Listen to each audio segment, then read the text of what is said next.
এনে বুঢ়া নাচনি তাতে হ'ল নাতিনীয়েকৰ বিয়া। এনে এইটো বিজেপিৰ চোৱা চেলেকা, তাতে আকৌ এইফালে কি হৈছে, বিজেপি জিকিছে আৰু তেওঁ গাত তত নাইকিয়া হৈছে। মুখৰ ফেনগুটি জোখতকৈ বেছি বাহিৰ হৈছে। যেনেকৈ চোৰে গম পায় যে কোন সময়ত গৃহস্থ ঘৰত থাকে নাথাকে সকলোখিনি গম পায়, আৰু সেইটো সময়তে কি কৰে, চোৰে চুৰ কৰে, হয়নে? আৰু এইজনেও গম পায় কোনে কি সময়ত উত্তৰ দিব, গতিকে তেওঁ কি কৰে, কমেণ্ট বক্সটো অফ কৰি থয়। যেতিয়াই নেকি ৰিজাল্ট দিলে, ৰিজাল্ট নিদিয়া আগৰ পৰাতো তেওঁ একদম হৈচৈ লগাই থাকে। এইজন এজন আৰু এজন এটা আছে, এজনী চেলেকিজনী আছে, সেইজনী বাৰু বাদ দিয়ক, সেইজনী কথা দেই। কিন্তু এটা সাক্ষাৎকাৰত মই দেখিলোঁ, সেইকাৰণে মই আপোনালোকৰ ওচৰত সেই ভিডিঅ'টো প্ৰস্তুত কৰিছোঁ।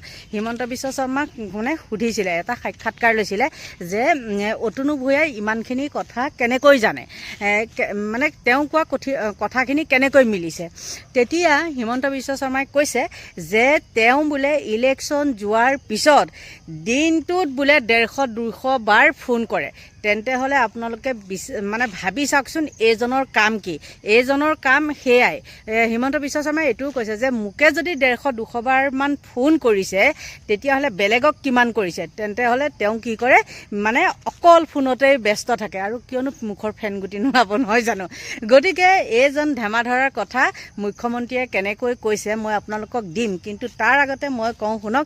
আগতেতো অলপ যদি কম পাইছিলে, এতিয়া আৰু বেছিকৈ পাব, কাৰণ আপোনালোকেতো গম পায়েই নতুন চৰকাৰ আহিছে, হয়নে নহয়। এনেও তেওঁ চেলেকাই, আৰু বিজেপিৰ চোৱা চেলেকা বুলিয়ে ক'ব লাগিব। আৰু মোৰ এই কথাটোত মানে কি হৈছে, আপোনালোকে মানে মই এই চেলেকা শব্দটো কওঁতে আপোনালোকে হয়তো কিছুলোকে বেয়া পায়, আৰু বেয়া পাব লগীয়াও, হয়তো এনেকুৱা কথা ক'ব নালাগে, কিন্তু এইজনৰ ক্ষেত্ৰত ক'ব লাগিব। কিছুমান কথা মনলৈ আহে, যেতিয়া নেকি হিমন্ত বিশ্ব শৰ্মাই কৈছে বোলে মোক মানে দিনটোত 150-200 বাৰ ফোন কৰে। সেইকাৰণে ক'লোঁ চাওক, ইয়াৰ আগতে জুবিন গাৰ্গৰ হৈ পেলাই তেওঁ যিখিনি মানে চৰিত্ৰ হনন কৰিছিলে, নিশ্চয় তেওঁ এনেকৈয়ে ফোনত মানে কি হয়, কথাখিনি গম লয়, গৈ লৈ পেলাই তেওঁ এইবিলাক বেবেৰী বাং কথা কয়, হয়নে নহয়। কিন্তু চিকা বোলাজনীক, সেইজনীক জেললৈ নিলে, অতনুক কিন্তু জেললৈ নিনিলে। ইয়াতোতো এটা ডাঙৰ ৰহস্য, আৰু এইবিলাক ৰহস্য আপোনালোকে এইবিলাক ভাতৰ লগত পানী খোৱা কথা, এইবিলাক সকলোৱে গম পায়। আজিকালি বাচ্চা ল'ৰা ছোৱালীবিলাকেও এইবিলাক কথা গম পায়। গতিকে আপোনালোকক সেইকাৰণে মই এই কথাটো ক'লোঁ। আৰু এইকেইদিন একদম বাপৰে তাৰ খুব ফূৰ্তি, কিয় ফূৰ্তি জানেনে? কাৰণ সি কি কৰিব পাৰিব, এতিয়া আকৌ বেছিকৈ ল'ব পাৰিব। আৰু এইবিলাক মানুহ কি জানে, যিবিলাক নীলাজ মানুহ, সেই মানুহবিলাকে মিছা কথা কৈ পেলাই যা পায় তা পাই খাব পাৰে। আৰু কিছুমান মানে কি হয়, ক'বলৈ গ'লে বহুতখিনি ওলাই যায়, সেইকাৰণে আকৌ মই মানে বেক মাৰি দিবলগীয়া হয়, গম পাইছেনে। কিন্তু ভাল লাগিছে, হিমন্ত বিশ্ব শৰ্মাই ইমান সুন্দৰকৈ কৈছে, তেওঁ মানে চৰিত্ৰটো উদঙাই দিছে যে এইজন এনেকুৱা বুলি। মানে ইমান এনেকৈ ফোন কৰে, ফোন কৰি কৰি সকলোৰ পৰা তথ্যখিনি গোটাই লৈ পেলাই তেওঁ এটা অংক কৰে, আৰু অংক কৰাত তেওঁ এটা পাকৈতো, আৰু পাকৈতে দেই, কথাটোৱে হেৰি হৈ আছে, এফালে আহি আছোঁ মানে। তাৰপাছত তেওঁ সেই অংকৰ মতে কথাখিনি কয়, আৰু কি কৰে, যেতিয়া নেকি মানুহে তেওঁ গম পায় যে মানুহে জাৰিব, সেইকাৰণে তেওঁ কি কৰে, কমেণ্ট বক্সটো অফ কৰি থৈ দিয়ে। মানে চোৰে কেনেকৈ চুৰ কৰিব লাগে তেওঁ সেইখিনি জানে। আৰু সেইজন চেলেকা কথা এইখিনিকে ক'লোঁ মই আপোনালোকৰ ওচৰত। আৰু মই আহি আছোঁ এঠাইত, আহি আছোঁ এঠাইত এটা বস্তু নিবৰ কাৰণে, দোকান এখনতে ৰাখিবলৈ দিলোঁ। পাৰ্চেল এটা আহিছিলে, পাৰ্চেলটো নিবলৈ আহোঁতে মই বোলো নাই, এইখিনি কথা ইয়াতে কৈ যাওঁ। আৰু সঁচাকৈ সেইকেইদিন একদম চাইছোঁ।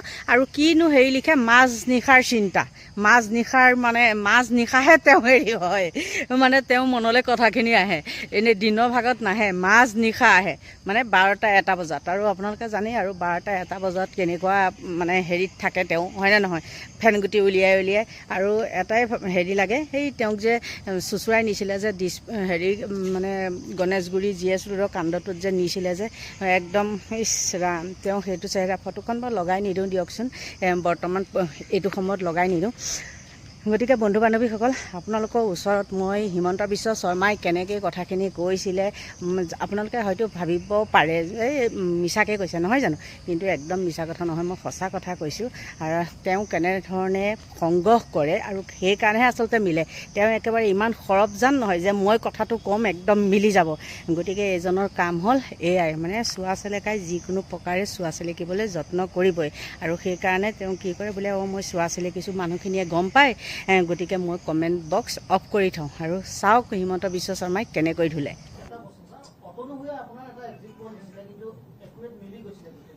অতনু ভূঞাৰ এক্সিট পোলটো বা মই লিখাটো আৰু অতনু ভূঞাৰ এইটো এটা ৰুচি আছে। অতনু ভূঞাই বহুত ফোন কৰে ইলেকশ্যনৰ ৰিজাল্ট দিয়াৰ পিছত, ফোন কৰিয়ে থাকে, কি হ'ব কোৱাচোন, কি হ'ব কোৱাচোন। এইটো এটা অতনু ভূঞা এইটোত অলপ এক্সপাৰ্ট। তেওঁ মানে কিজানি ইলেকশ্যন হোৱাৰ পিছত যোৱাকালিলৈকে মোৰ লগতে 150 বাৰ ফোন কৰিছে, এইটো চিটত কি হ'ব কোৱাচোন, কোৱা, তোমাৰ কি ফিল।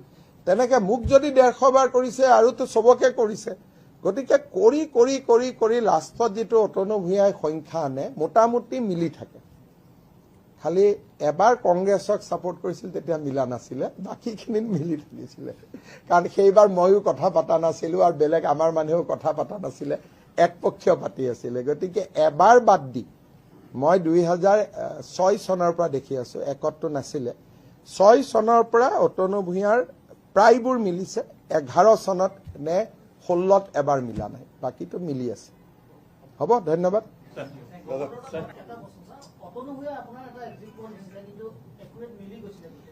অতনু ভূঞাৰ এক্সিট পোলটো বা মই লিখাটো আৰু অতনু ভূঞাৰ এইটো এটা ৰুচি আছে। অতনু ভূঞাই বহুত ফোন কৰে ইলেকশ্যনৰ ৰিজাল্ট দিয়াৰ পিছত, ফোন কৰিয়ে থাকে, কি হ'ব কোৱাচোন, কি হ'ব কোৱাচোন। এইটো এটা অতনু ভূঞা এইটোত অলপ এক্সপাৰ্ট। তেওঁ মানে কিজানি ইলেকশ্যন হোৱাৰ পিছত যোৱাকালিলৈকে মোৰ লগতে 150 বাৰ ফোন কৰিছে, এইটো চিটত কি হ'ব কোৱাচোন, কোৱা, তোমাৰ কি ফিল। তেনেকে মোক যদি 150 বাৰ কৰিছে আৰুতো চবকে কৰিছে। গতিকে কৰি কৰি কৰি কৰি লাষ্টত যিটো অতনু ভূঞাই সংখ্যা আনে মোটামুটি মিলি থাকে। খালি এবাৰ কংগ্ৰেছক ছাপোৰ্ট কৰিছিল, তেতিয়া মিলা নাছিলে, বাকীখিনিত মিলি থাকিছিলে। কাৰণ সেইবাৰ ময়ো কথা পতা নাছিলোঁ আৰু বেলেগ আমাৰ মানুহেও কথা পতা নাছিলে, একপক্ষীয় পাতি আছিলে। গতিকে এবাৰ বাদ দি মই 2006 চনৰ পৰা দেখি আছোঁ, একতটো নাছিলে। 6 চনৰ পৰা অতনু ভূঞাৰ প্ৰায়বোৰ মিলিছে। 11 চনত নে আপোনালোকে নিশ্চয় দেখিলে, দেখাৰ পিছত এতিয়া আপোনালোকে কওকচোন কিমান চোৱা চেলেকা হ'ব লাগিব আৰু এতিয়া মই পাই গ'লোহি, সেই পাৰ্চেলটো ল'বলৈ আহি আছোঁ মানে, আৰু অলপ দূৰ খোজকাঢ়ি আহিব লাগে, আমাৰ ওচৰলৈকে নাযায় মানে। গতিকে এতিয়া আপোনালোকৰ পৰা লৈছোঁ বিদায়, বাই বাই।